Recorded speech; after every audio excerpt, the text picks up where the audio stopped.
வாயில வச்சோனே வலிக்கிட்டு போற மாதிரி ஒரு திருநெல்வேலி ஸ்டைல் கருப்பட்டி ஹல்வா எப்படி செய்யறதுன்னு பார்க்கலாமா? முதல்ல முழு சம்பா கோதுமையை 3ல இருந்து 4 தடவை கழுவிட்டு 8 மணி நேரம் ஊற வச்சீங்கன்னா இந்த அளவுக்கு சாஃப்டா ஊறி வந்துடும்.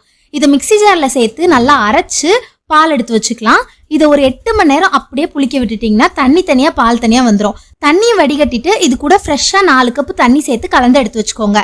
இப்போ ஒரு பேன்ல பொடிச்ச கருப்பட்டி தண்ணி சேர்த்து நல்லா கரைஞ்சு வந்ததும் ஒரு அடிகனமான பாத்திரத்துல வடிகட்டி சேர்த்துக்கலாம்.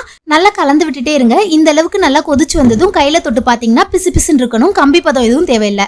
இது கூடவே நம்ம எடுத்து வச்சிருக்க பாலை சேர்த்து கைவிடாம கலந்து விட்டுட்டே இருங்க.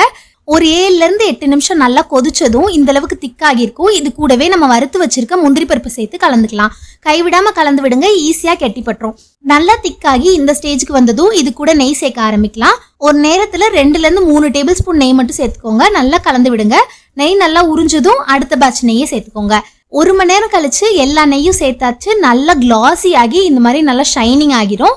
1.25 மணி நேரம் கழிச்சு ஓரங்கள்ல லைட்டா நெய் பிரிஞ்சு வர ஆரம்பிச்சிருச்சு. இன்னும் கொஞ்சம் நேரம் இருக்கட்டும்.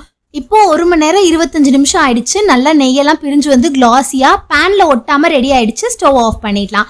கையில எடுத்து பாத்தீங்கன்னா இந்த மாதிரி கையில ஒட்டாம உருட்டுற பதம் வரணும். அவ்வளவுதான். சூப்பரா கடையில கிடைக்கிற மாதிரி நல்லா தலன்னு திருநெல்வேலி ஸ்டைல் கருப்பட்டி ஹல்வா.